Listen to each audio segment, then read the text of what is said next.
চিন্ময় কৃষ্ণ দাসের জামিন নামঞ্জুর হওয়ায় অনুসারীদের বিক্ষোভ। পুলিশের সাথে সংঘর্ষ, সম্প্রদায়ের নেতা হিসেবে নন, রাষ্ট্রদ্রোহ মামলায় গ্রেফতার। নিষ্ঠুরভাবে বিক্ষোভ দমাতে চায় না সরকার, বললেন প্রধান উপদেষ্টার প্রেস সচিব। ঢাকা ও চট্টগ্রামে পরিস্থিতি মোকাবেলায় 10 প্লাটুন বিজিবি মোতায়েন। হামলা চালায়, গুলি ছুড়ে হত্যা করা হয় শতাধিক ধর্মপ্রাণ মুসলিমকে। পরে শাপলা চত্বরে কাউকে হত্যা করা হয়নি, এই সাফাই দেয় তৎকালীন সরকার। এই ঘটনার সুষ্ঠু তদন্ত করে দোষীদের দৃষ্টান্তমূলক শাস্তির দাবি জানিয়েছেন হেফাজত নেতারা।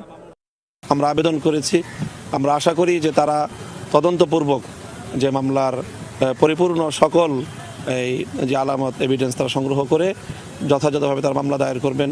আমাদের কাছে এই মামলার পর্যাপ্ত তথ্য রয়েছে, সেই তথ্য আমরা সময়ে সময়ে যখন প্রয়োজন হবে প্রসিকিউশনের, তারা আমাদের কাছে চাইলে আমরা সকল ধরনের তথ্য ইনশাল্লাহ তাদেরকে সরবরাহ করব। 5 মে যে ঘটনা শাপলা চত্বরে ঘটেছে সেটি আন্তর্জাতিক অপরাধ ট্রাইব্যুনাল 1973 আইনের অধীনে একটি অপরাধ।